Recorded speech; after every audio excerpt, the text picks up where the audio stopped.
Let's move on to Ukraine, or as Vladimir Putin calls it, bonus Russia. Ukraine was rocked this week by some horrifying news. A prominent Russian journalist critical of Moscow's policies in Ukraine and Syria has been shot and killed in Kiev. Yes, Arkady Babchenko, a prominent Putin critic, was tragically murdered on Tuesday. And that's what made what happened on Wednesday even more remarkable. His friends, his family, even his wife thought he was dead.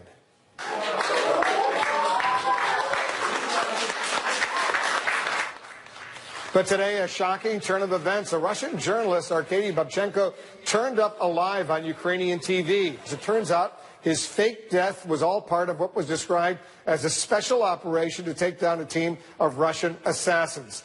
It's true. Babchenko faked his death to bring down a team of Russian assassins, which sounds less like a legitimate news story than the plot of a spy thriller called Your Dad Would Really Love This Book. Apparently, the plan to fake his death came about after authorities learned of a $40,000 contract to assassinate him, paid for by Russian forces. The plot was allegedly organised by a man identified only as Mr. G, which I assume refers to this man. That's right, Kenny, your cover is finally blown, and it's obvious in hindsight, you simply can't play jazz as smooth as that without secretly being a monster. And look, some of the details of this fake assassination are amazing. Apparently, a makeup artist came to Babchenko's apartment to stage his death, and his wife later found him like this, lying face down in a pool of his own blood, which it turns out was actually pig's blood. He was then transferred to an ambulance, pronounced dead, and taken to a morgue where, according to him, he turned on the TV and watched the news of his own murder, which is objectively pretty cool. The only way it could have been any cooler is if he watched it while sipping cocktails on a Caribbean beach with Tupac Shakur. And look, his co-workers were understandably amazed by this surprise news conference.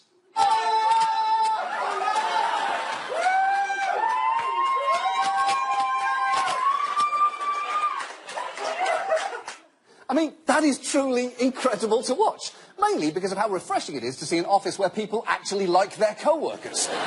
Normally, if an office found out a co-worker they thought had died was actually alive, they just quietly nod and go right back to talking shit about him on G-Chat. But other media, some of you laughed too hard at that, but other media colleagues were not quite as thrilled as CNN discovered when they reached out to one of his friends on the phone.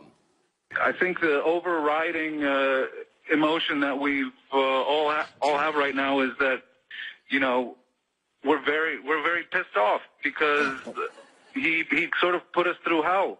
Yeah, and you know what? That's an understandable response. In fact, I believe the Apostle Paul's first words to the resurrected Jesus were, "Real funny, shitbird." And look, it wasn't just his colleagues with cause to be angry, as a London radio host pointed out. He apologised to his wife. Wait for this. Good Lord. He apologised to his wife because she knew nothing about any of this. So when she found her husband at the foot of the stairs in a pool of blood, having apparently been shot in the back, that was very real to her. That is, my goodness me, it's going to take quite a bunch of flowers to get over that, isn't it? It is. And you're right, he probably should get his wife some flowers, and he won't actually have to spend any money on them since he can pick up a ton for free at his own grave. Now, later reports indicated that Babchenko's wife was actually also in on the hoax, but at this point, who can know anything anymore? Is he even married? Or is his wife just Babchenko in a dress, holding a fake passport, ready to flee the country? And that is the problem here. And it's why some reporters criticise Babchenko, arguing that this plays into Russia's hands in dismissing actual crimes as fake news. And Babchenko has been borderline cocky in the wake of this operation. Having cheated death, Arkady Babchenko says he will live to dance on Vladimir Putin's grave.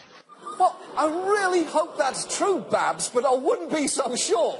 First, you're implying that because you successfully faked your death, you're somehow immune from future assassination, which I don't think is how anything works. And more importantly, you're assuming that Putin will end up in a grave. And there's just no way that's true, because when Putin does die in 400 years, his body will simply explode into hundreds of bats that scatter into the night sky. That is simply a fact. Now, nearly 7 in 10 Americans support an immigration reform package that includes a permanent solution on DACA. And I've been hearing about DACA for so many years. Some people call it dreamers. It's not dreamers. Don't fall into that trap. It's just much different than dreamers. And I said the other night, you know, we have dreamers too. We have dreamers in this country too. We can't forget our dreamers. I have a lot of dreamers here.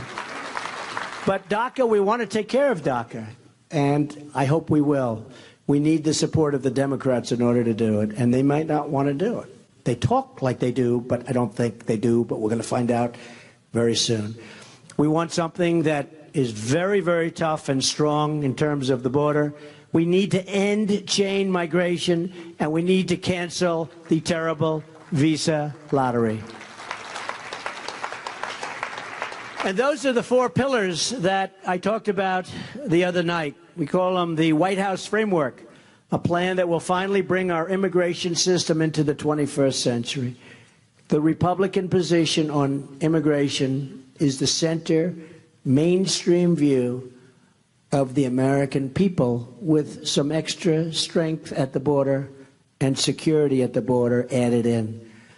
What we're asking for and what the American people are pleading for is sanity and common sense in our immigration system. We want immigration rules that protect our communities, defend our security, and admit people who will love our country and contribute to our society.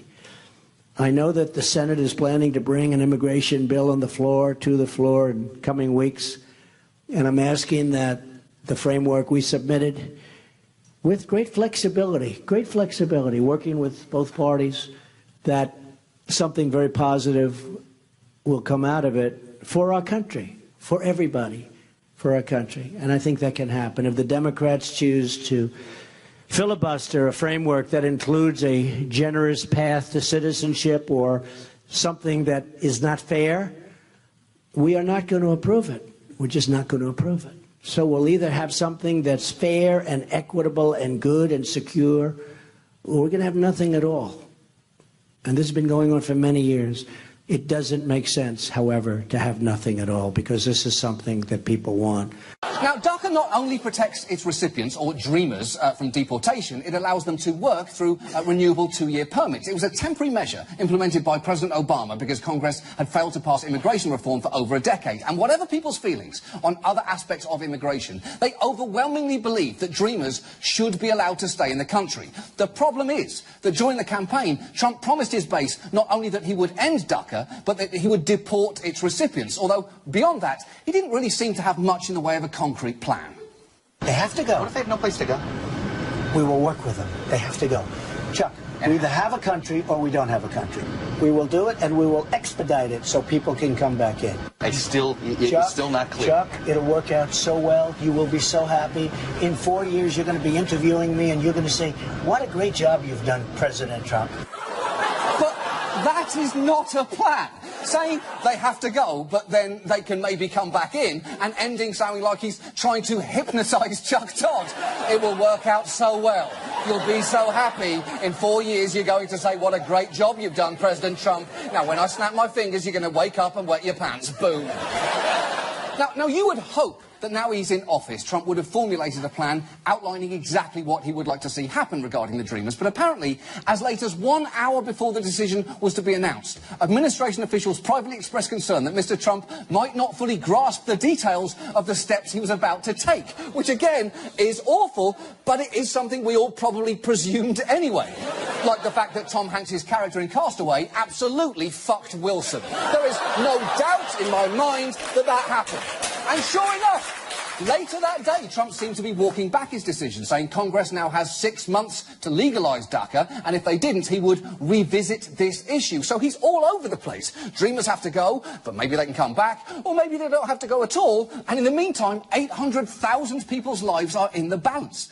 And when asked on Air Force One about these mixed signals, he was still maddeningly vague about anything even resembling a plan. Chuck and Nancy would like to see something happen, and so do I. And I said, if we can get something to happen, we're going to sign it, and we're going to make it. We're going to make a lot of happy people. OK, listen, because this is important. Any time Trump says he's going to make people happy, or that you're going to be happy in the future, that means he has got nothing and is trying to end the conversation. Remember, that's how he shut down Chuck Todd on the plane. And he doesn't just do it with immigration, he does it with everything. Here's how he talks to business leaders about his plans to change trade policy. Wait till you see what's up for you. You are going to be so happy. That is the tone of somebody who forgot to buy an anniversary gift and is stalling for time. Wait until you see what's up for you. I'm going to be back in 45 minutes. You're going to be so happy. Honestly, he does this for everything. Here are his promises for border safety, the Middle East, steel tariffs, replacing Obamacare and infrastructure. We are going to make it so that everybody is happy. I think you're going to be very happy with the end result. The steel folks are going to be very happy. Millions of people will be happy. Right now you have millions and millions and millions of people that are unhappy. You're going to be so happy with Trump. I think you already are. Okay. But in each of those cases, it's the way you get to that feeling that is important. Laying out a government policy that's just, you'll be so happy, is like naming a restaurant, you're going to be so full. Okay, that's the goal, but how? What am I filling myself with? Is it Asian fusion or wet cement? I promise this happens all the time. And in case that you're wondering what he does when people aren't happy, don't worry, he even has a solution for that. Because remember the debt ceiling meeting and how furious Mitch McConnell and Paul Ryan were. This was Trump later that same day. And I'll tell you what, we walked out of there, Mitch and Paul and everybody, Kevin, and we walked out and everybody was happy. But no, they absolutely weren't. Not Mitch, not Paul, not Kevin, none of them. And Trump may be able to fool people by saying they'll be happy in the future, but we cannot let him trick people into thinking they were happy in the past. And in that way, it is actually weirdly ironic that he is taking such a hard line against dreamers, because this guy is clearly out of his fucking mind. And now, this. And this week, Donald Trump, a man who constantly promised that he would run America like a business, gave us our clearest sense yet of how he plans to do that. The president revealing his new budget proposal just moments ago. It is promising the most dramatic change in the federal government since World War II. This is a budget blueprint from the President of the United States, a document that he puts out there. It is his wish list. It is the way that he would like the government to be funded and what his priorities are. Yes, this budget is simply a blueprint, what's known in Washington as a skinny budget.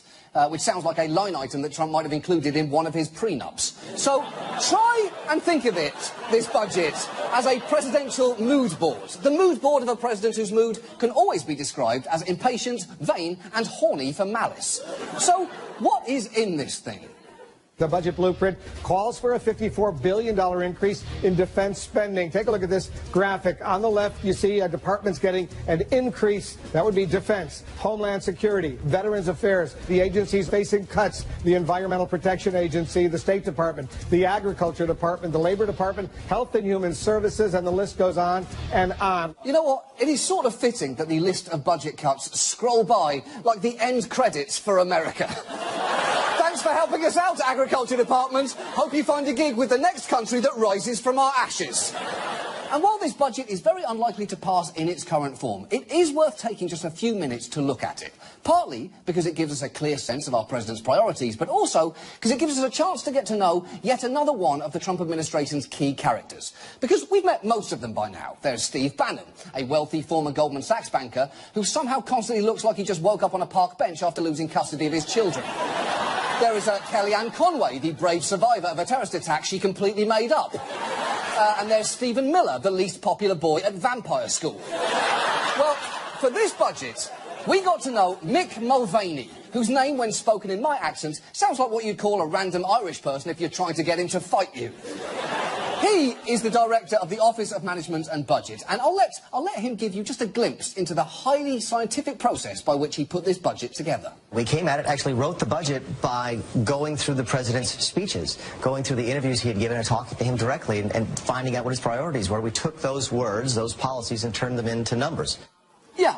Basically, Mulvaney treated Trump's past statements the way Trump treats women, randomly singling out a few of them and then reducing them down to numbers. But that cannot have been easy when you think about it, because translating the noises that come out of Trump's face into hard policy prescriptions is almost impossible. Take this statement on military spending.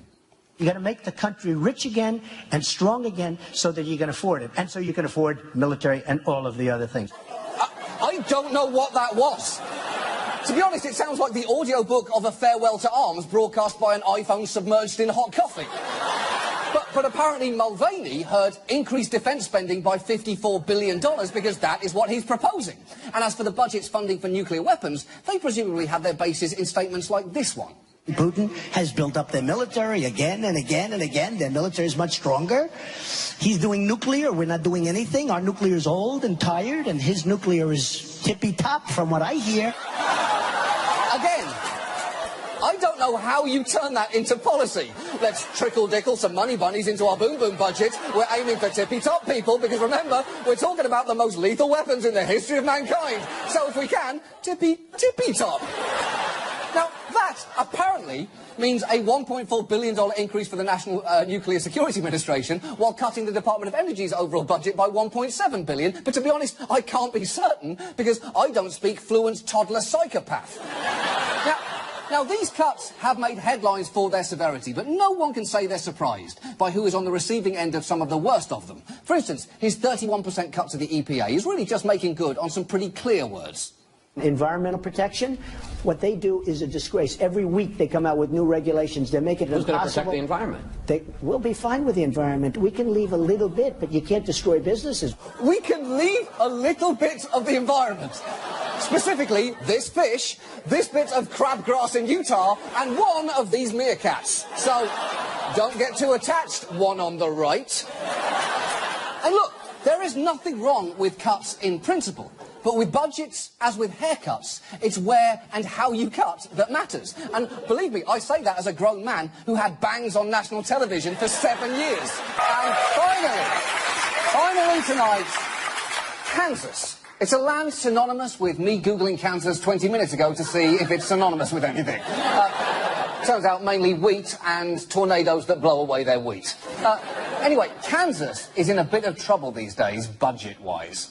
The state of Kansas is broke, extremely broke. Job growth in Kansas lags behind the rest of the country. Moody's has downgraded the state's credit rating. And the state Supreme Court recently ruled that Kansas had been unconstitutionally underfunding its schools. Okay, that's horrible.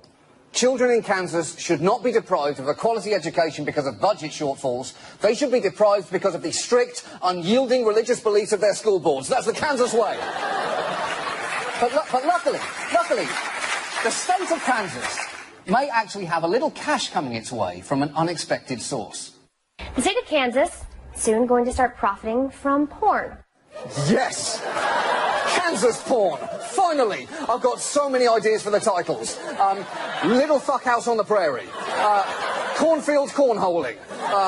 Cream of wheat. Or maybe you go the whole Wizard of Oz thing and swallow the yellow dick's load. Yes. I'm good at this. I'm good at this. Yeah.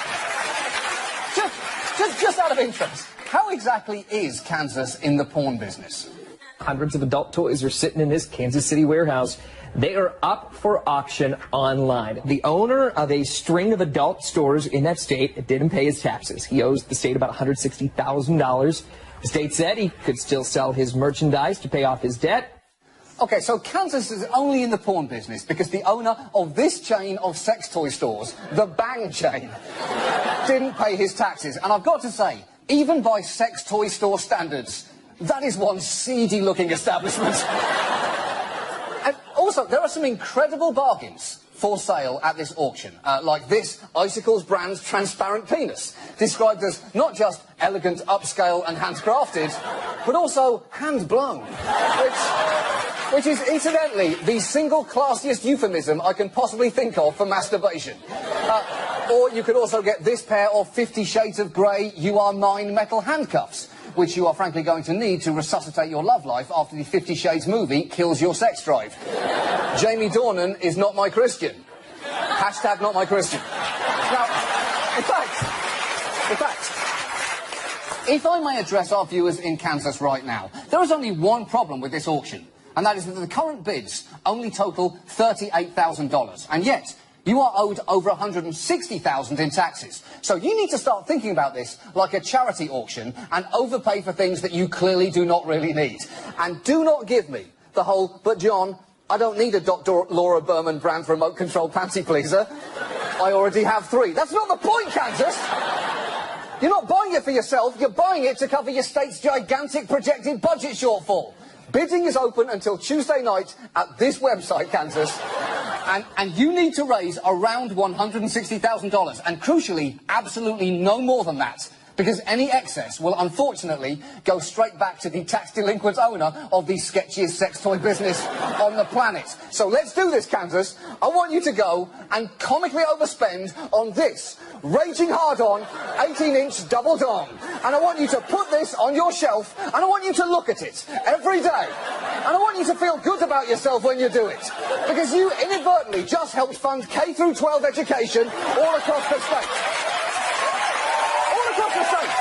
In fact, every time someone comes over to your house, I want you to take this off the shelf and frantically wave it around and tell them what you did. Do it, Kansas, because while your state legislature has fucked you into this mess, this is your chance to go online and fuck yourselves out of...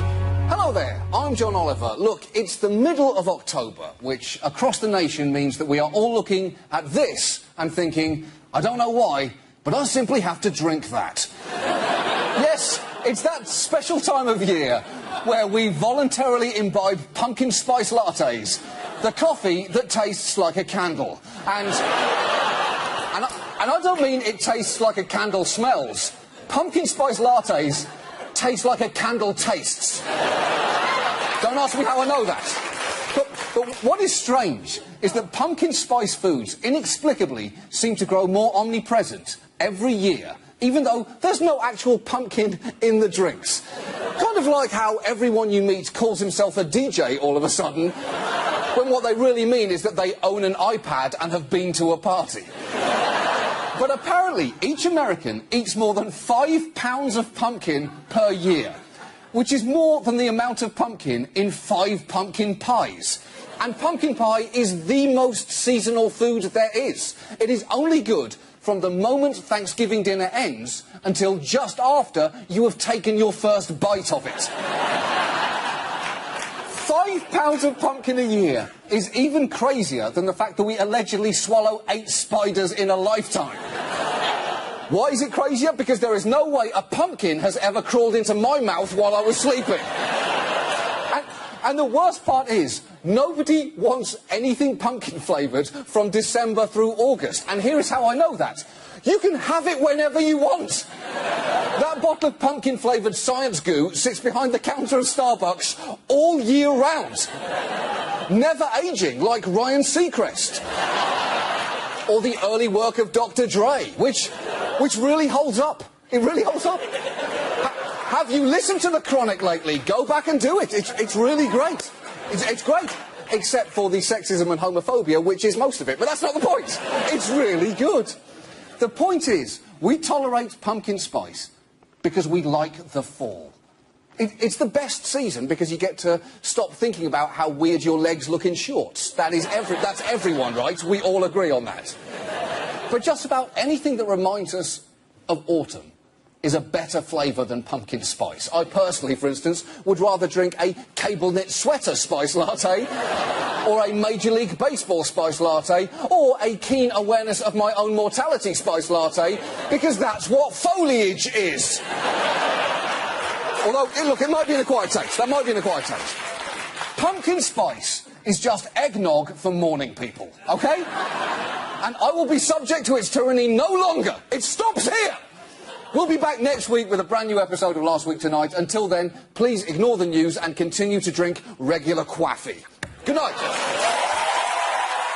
Hello there, I'm John Oliver, host of Last Week Tonight. We are off the air this week because, to boost ratings on HBO, I plan to murder and dismember a friend of mine. Apparently that's how it works now. Anyway, this season, I'll do it.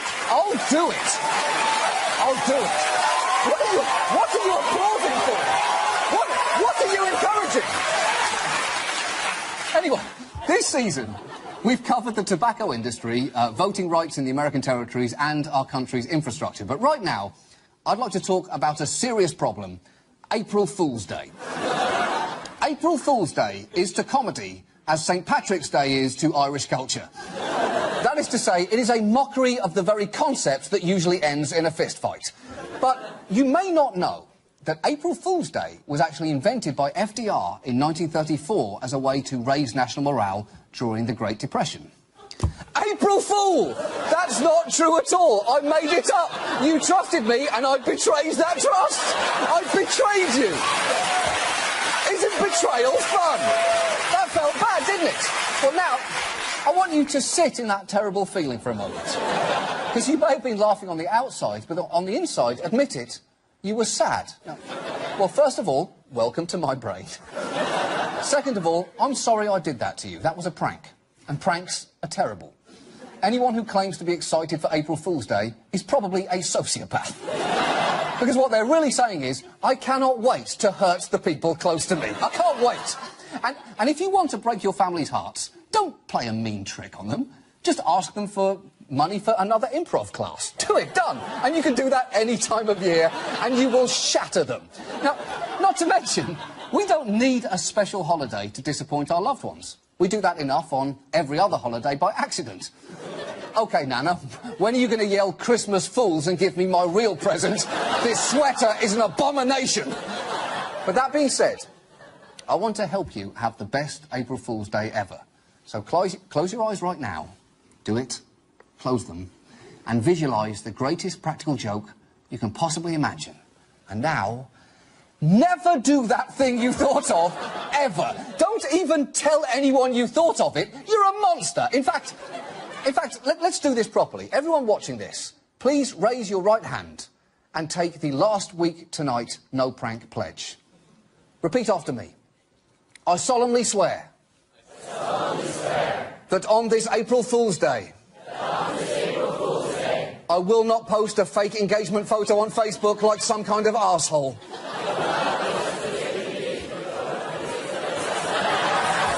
Nor will I perpetuate a celebrity death hoax. Because that makes people sad. In fact, I will not play any practical jokes. And if I see someone planning a prank,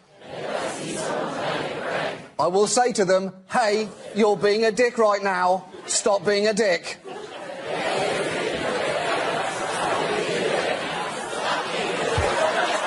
We'll go back. Say to them, hey, you're being a dick right now. Stop being a dick. Stop being a dick. Seriously, stop being a dick. Thank you very much for taking the last week tonight no prank pledge. Hopefully, with your support, we can restore the original meaning of April the 1st, the day we traditionally look at our calendars and think, oh shit, I really have to do my taxes. Oh shit. Last week tonight, we'll be back next Sunday with an all-new show. Till then.